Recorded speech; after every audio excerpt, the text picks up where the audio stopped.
Hello everyone, this is Dr. Neil and this is an introductory video on biology chapter number 1 of synth text। और आज का जो हमारा topic है वो बहुत ही बेसिक और बहुत ही सिंपल सा है, biology and some major fields of specialisation. तो बायोलॉजी की डेफिनेशन के ऊपर नज़र डालने से पहले मैं कोशिश करूँगा कि बैकग्राउंड बिल्ड करूँ। आपको पता होगा कि हमारे इन्वायरमेंट में बहुत सारे नेचुरल फेनोमेनाज होते हैं। मिसाल के तौर पे एक आम के दरख्त से आम का नीचे गिरना, एक प्लांट का ग्रो होना, सही है, बारिश का बरसना और बिजली का गरजना। तो इस तरह से बहुत सारे नेचुरल फेनोमेनाज हमारे इन्वायरमेंट के अंदर, हमारे सराउंडिंग के अंदर होते रहते हैं। तो इन नेचुरल फेनोमेनाज को जिस एरिया ऑफ स्टडी के अंदर हम स्टडी करते हैं उसको नेचुरल साइंस कहते हैं। ठीक हो गया। तो ये जो नेचुरल साइंस है इसको दो ब्रांचेस के अंदर डिवाइड किया गया है। एक नॉन लिविंग थिंग्स की ब्रांच और दूसरी लिविंग थिंग्स की ब्रांच। ठीक है। जो नॉन लिविंग थिंग्स की जो ब्रांच है उसके अंदर मज़ीद दो ब्रांचेस आ जाती हैं, एक फ़िज़िक्स और दूसरा केमिस्ट्री। उसके बाद जो लिविंग थिंग्स की जो ब्रांच है उसके अंदर बायोलॉजी आ जाता है, जो कि हमारा सब्जेक्ट ऑफ इंटरेस्ट है। बायोलॉजी जो है वो दरअसल बायोज़ और लोगोज़, जो कि ग्रीक लैंग्वेज के दो टर्म्स हैं, यहाँ से इसको बायोलॉजी को अख़ज़ किया गया है। बायोस की मानी है लाइफ और लोगोस की मानी है स्टडी या फिर डिस्कोर्स। तो हम यूँ कह सकते हैं कि जो बायोलॉजी है that is actually a branch of natural science that deals with the study of living things. यानी बायोलॉजी जो है वो नेचुरल साइंस की एक ऐसी ब्रांच है जिसके अंदर हम लिविंग थिंग्स यानी जो ज़िंदा चीज़ें हैं उनको हम स्टडी करते हैं। ठीक हो गया।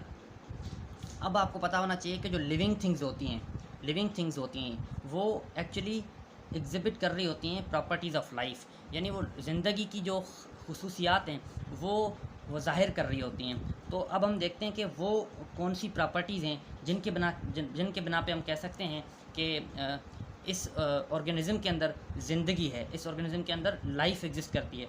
तो ये कुछ प्रॉपर्टीज़ होती हैं जिनके बिना पे हम इनको नॉन लिविंग ऑर्गेनिज़म से डिफ्रेंशिएट कर सकते हैं।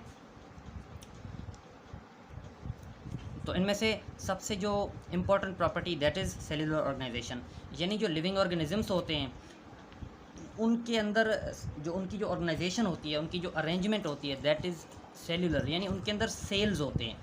जो लिविंग ऑर्गेनिज़म्स होते हैं वो सेल्स के बने हुए होते हैं। ठीक हो गया। वो या तो यूनिसेल्यूलर हो सकते हैं या फिर वो मल्टी सेल्यूलर हो सकते हैं। उसके बाद एक दूसरी इनके अंदर इंपॉर्टेंट प्रॉपर्टी होती है जिसको हम ग्रोथ एंड डेवलपमेंट कहते हैं, यानी ये ग्रो कर सकते हैं, ये डेवलप कर सकते हैं इन शेप एंड साइज़। ठीक हो गया। उसके बाद इनके अंदर रेस्पायरेशन की भी प्रॉपर्टी होती है, दे कैन रेस्पायर। और लिविंग ऑर्गेनिजम्स जो होते हैं उनके अंदर रिप्रोडक्शन की भी प्रॉपर्टी होती है, यानी ये रिप्रोड्यूस कर सकते हैं, अपने जैसे दूसरे ऑफस्प्रिंग को ये पैदा कर सकते हैं। उसके बाद इनके अंदर हेरिडिटी की प्रॉपर्टी होती है, यानी ये कुछ कैरेक्टरिस्टिक्स को अपने ऑफस्प्रिंग के अंदर मुंतकिल कर सकते हैं। और इनके अंदर होम्योस्टेसिस की भी प्रॉपर्टी होती है, यानी ये अपना जो इंटरनल इन्वायरमेंट होता है उस इन्वायरमेंट को ये कांस्टेंट लेवल पे मेंटेन रख सकते हैं। यानी अगर इनको किसी नए इन्वायरमेंट के अंदर ले जाया जाए तो फिर ये वहाँ पर ढल जाते हैं, अपने आप को अडॉप्ट कर लेते हैं। तो इस प्रोसेस को हम होम्योस्टेसिस कहते हैं। और इनके अंदर मेटाबॉलिज्म की भी एक प्रॉपर्टी होती है, यानी अपने ज़रूरियात के मुताबिक ये कुछ केमिकल्स को बना सकते हैं, प्रोड्यूस कर सकते हैं, और जब इनको ज़रूरत होती है तो ये उन केमिकल्स को जो है वो ब्रेक डाउन भी कर सकते हैं। तो इस प्रोसेस को हम मेटाबॉलिज्म का प्रोसेस कहते हैं। ठीक है। इसके अलावा इनके अंदर एक दूसरी प्रॉपर्टी होती है, बहुत ही इंपॉर्टेंट प्रॉपर्टी, जिसको हम रिस्पॉन्स टू स्टिमुला कहते हैं। यानी स्टिमुला क्या होता है? स्टिमुला एक्चुअली चेंज होती है इन्वायरमेंट के अंदर, कोई भी अगर चेंज हो रही होती है तो उसको हम स्टिमुलाई कहते हैं। तो उस स्टिमुलाई को ये रिस्पॉन्स कर सकते हैं। ठीक हो गया। तो ये कुछ बेसिक प्रॉपर्टीज़ हैं जिसकी बुनियाद पे हम कह सकते हैं कि लिविंग ऑर्गेनिजम्स जो होते हैं वो नॉन लिविंग ऑर्गेनिजम्स से डिफरेंट होते हैं। अच्छा, इसके बाद हम आ जाते हैं क्लासिफिकेशन के ऊपर। यानी पहले क्या होता था, बायोलॉजी जो है उसके अंदर कुछ जो लिविंग ऑर्गेनिजम्स को हम स्टडी करते हैं उनको दो किंगडम के अंदर अलग अलग से स्टडी किया जाता था। एक प्लांट किंगडम और दूसरा एनिमल किंगडम, यानी जो प्लांट्स थे उनको बॉटनी के अंदर स्टडी किया जाता था और जो एनिमल्स थे उनको जूलॉजी के अंदर स्टडी किया जाता था। लेकिन अभी जो मॉडर्न रिसर्च के बाद जो मॉडर्न जो सिस्टम ऑफ क्लासिफिकेशन है, जो मॉडर्न सिस्टम ऑफ टैक्सोनॉमी है, उसके हिसाब से 5 किंगडम सिस्टम सामने आया है। यानी साइंटिस्ट जो हैं, बायोलॉजिस्ट जो टैक्सोनॉमिस्ट हैं, उन्होंने जो लिविंग ऑर्गेनिजम्स की जो स्टडी है उसको 5 किंगडम्स में लिविंग ऑर्गेनिजम्स को क्लासीफाई कर दिया है। हमारे सिंथ टेक्स्ट में ये 5 किंगडम का जिक्र किया गया है। हम सिर्फ इसका जो ओवरव्यू है वो लेते हैं, बाकी आगे जो आने वाले चैप्टर्स हैं उसके अंदर एलाबोरेटिव डिटेल्स के अंदर इसको जो है वो डिस्कस किया गया है, इन 5 किंगडम्स को, और इनका जो बैकग्राउंड है ये कहाँ से आया, इससे पहले भी कोई सिस्टम ऑफ क्लासिफिकेशन होता था या फिर नहीं। तो वो सब हम आने वाले चैप्टर में जब डिटेल में इसको डिस्कस करेंगे तब हम उसके बारे में जो है वो पढ़ेंगे। अभी सिर्फ इसका इंट्रोडक्शन ले लेते हैं। पहला किंगडम प्रोकैरियोटी, जिसके अंदर सारे प्रोकैरियोट्स आ जाते हैं। अब आपको मैं बताऊं कि प्रोकैरियोट्स क्या होते हैं। प्रोकैरियोट्स एक्चुअली ऐसे ऑर्गेनिजम्स होते हैं जिनके अंदर जो सेल का जो टाइप होता है वो प्रोकैरियोटिक टाइप होता है। एक्चुअली 2 किस्म के सेल टाइप्स होते हैं, एक यूकैरियोटिक सेल, दूसरा प्रोकैरियोटिक। यूकैरियोटिक है उसके अंदर जो सेल आता है, यूकैरियोटिक सेल जो होता है उसके अंदर एक ट्रू न्यूक्लियस होता है। प्रोकैरियोटिक सेल जो होता है उसके अंदर न्यूक्लियस होता है लेकिन वो ट्रू नहीं होता, फॉल्स होता है, यानी सिर्फ जेनेटिक मटेरियल होता है, that is not surrounded by an envelope. तो ये एक बेसिक सा डिफरेंस है इन दोनों के दरमियान। तो जो किंगडम प्रोकैरियोट है उसके अंदर सारे प्रोकैरियोट्स आ जाते हैं, बैक्टीरिया और साइनोबैक्टीरिया वगैरह। उसके बाद दूसरा किंगडम है किंगडम प्रोटैक्टिस्टा, जिसके अंदर यूनिसेल्युलर यूकैरियोटिक ऑर्गेनिजम्स आ जाते हैं, यानी इसके अंदर जो ऑर्गेनिजम्स होते हैं वो यूनिसेल्युलर होते हैं टिपिकली, और उसके साथ वो उनके अंदर जो सेल टाइप होता है वो यूकैरियोटिक होता है, यानी उनका जो सेल है उसके अंदर ट्रू न्यूक्लियस एग्जिस्ट करता है।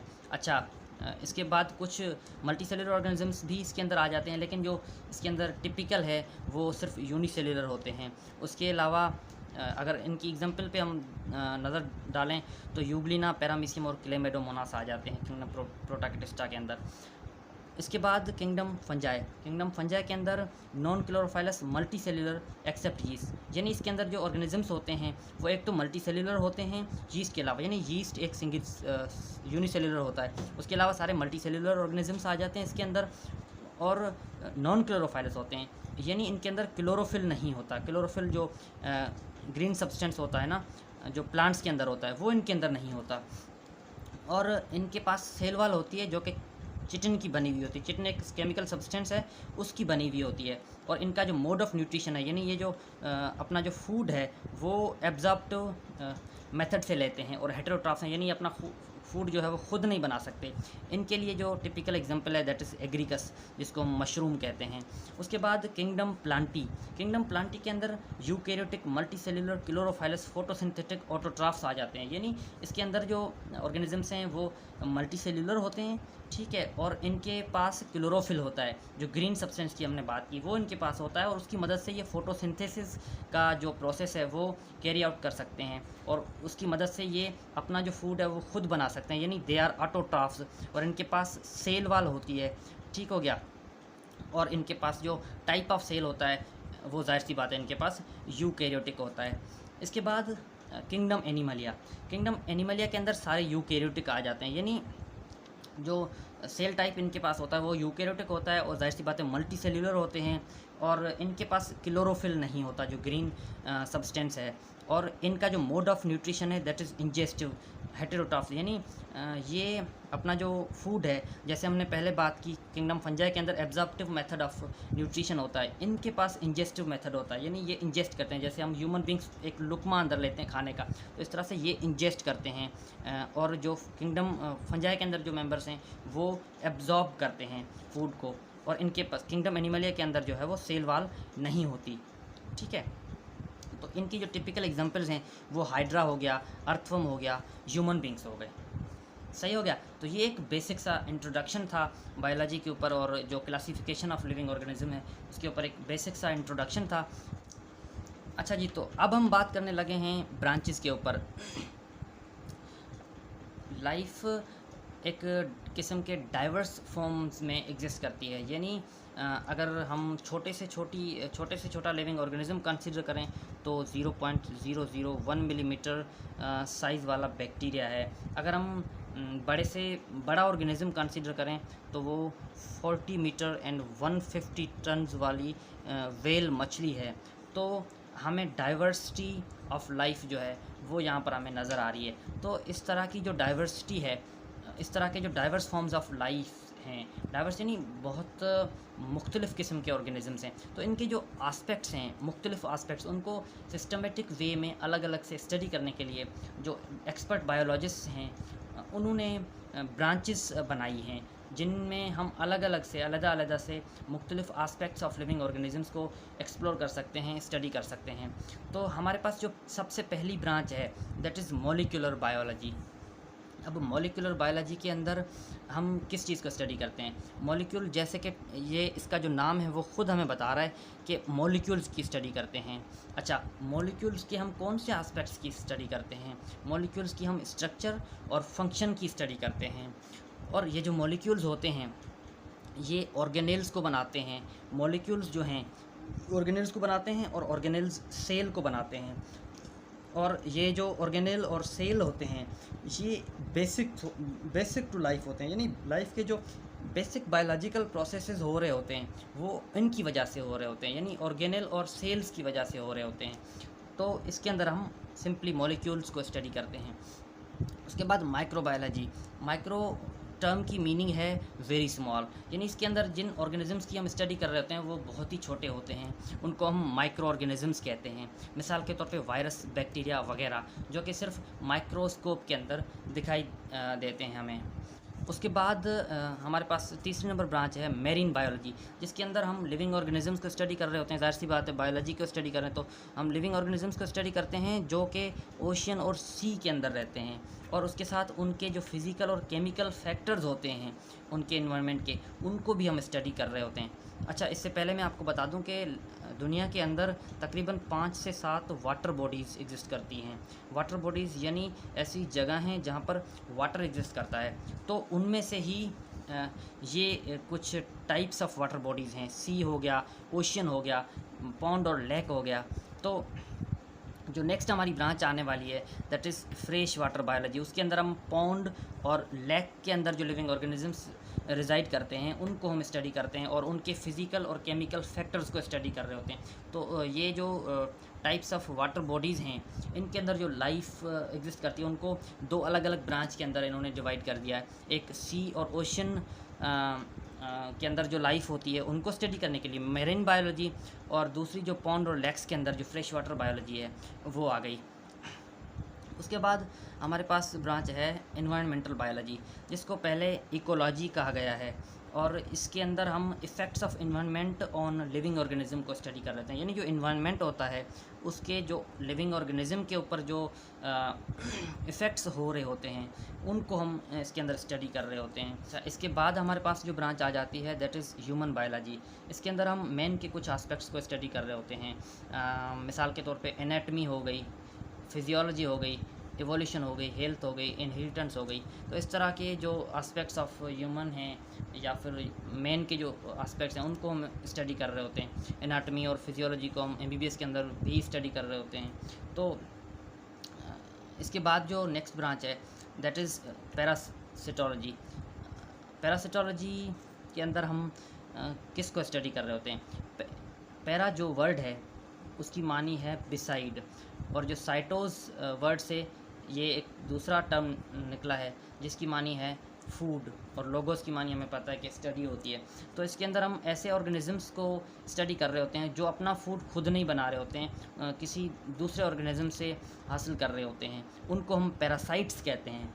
तो इसके अंदर हम पैरासाइट्स को स्टडी करते हैं। अच्छा, हम पैरासाइट्स की कौन से एस्पेक्ट्स को स्टडी कर रहे होते हैं? उनकी मोड ऑफ ट्रांसमिशन को स्टडी कर रहे होते हैं, उनके लाइफ साइकिल्स को स्टडी करते हैं, और पैरासाइट्स टू होस्ट जो इंटरेक्शन होता है उसको भी हम इसके अंदर स्टडी कर रहे होते हैं। अच्छा, अब नेक्स्ट जो हमारी ब्रांच है दैट इज़ सोशल बायोलॉजी। सोशियोर एक टर्म है जिसकी मानी है कंपेनियन। सोशल बायोलॉजी एक ऐसी ब्रांच है जिसके अंदर हम social interaction of animal species को स्टडी कर रहे होते हैं। स्पेसिफिकली ह्यूमन बींग्स की जो इंटरेक्शन होते हैं उनको हम स्टडी कर रहे होते हैं। इसके अंदर हम बिहेवियर्स को स्टडी करते हैं। ज़ाहिर सी बात है, जब हम सोशल इंटरेक्शन की बात करते हैं तो हम बिहेवियर को ज़ाहिर सी बातें कंसिडर करेंगे। तो हमें इस ब्रांच के अंदर जब हम सोशल इंटरेक्शन को स्टडी करते हैं तो हमें पता चलता है कि आया ये जो बिहेवियर है ये कल्चरली इंड्यूस्ड है या फिर इनहेरिटेड है, यानी इनके पेरेंट्स से मिला है इनको, या फिर इन जिस कल्चर में ये रिजाइड करते हैं उस कल्चर से ये बिहेवियर आया है। तो इस तरह के एस्पेक्ट्स को हम जो है वो सोशल बायोलॉजी के अंदर स्टडी करते हैं। उसके बाद last but not the least biotechnology आ जाती है। बायोटेक्नोलॉजी एक ऐसी ब्रांच है जिसके अंदर हमें हेल्प मिलती है। किस चीज़ के लिए हेल्प मिलती है? Help in producing solutions of human problems, यानी इंसान ज़ात के जो मसाइल होते हैं उनके सॉल्यूशंस हमें इस ब्रांच की मदद से मिलते हैं। अच्छा, इस ब्रांच के जो माहिर होते हैं यानी जो बायोटेक्नोलॉजिस्ट होते हैं वो क्या कर रहे होते हैं? वो techniques of engineering and technology को इस्तेमाल कर रहे होते हैं और डाटा कलेक्शन कर रहे होते हैं, ठीक है। और इन टेक्निक्स की मदद से ये कुछ ऐसी प्रोडक्ट्स को बना रहे होते हैं जो कि ह्यूमन काइंड के लिए, इंसान ज़ात के लिए फ़ायदेमंद होते हैं। मिसाल के तौर पे इंसुलिन एक ऐसा सब्सटेंस है, एक ऐसा हार्मोन है जो कि नॉर्मली इंसान ज़ात के ह्यूमन बींग्स जो हैं उनके जिस्म के अंदर प्रोड्यूस होता है, लेकिन जो डायबिटिक्स होते हैं उनके अंदर इंसुलिन प्रोड्यूस नहीं हो रहा होता। तो बायोटेक्नोलॉजी की मदद से इंसुलिन को प्रोड्यूस किया जाता है और फिर जो इंसुलिन है वो उनको इंजेक्ट किया जाता है और उनका जो नॉर्मल ब्लड शुगर लेवल है वो मेंटेन रहता है। Thank you very much.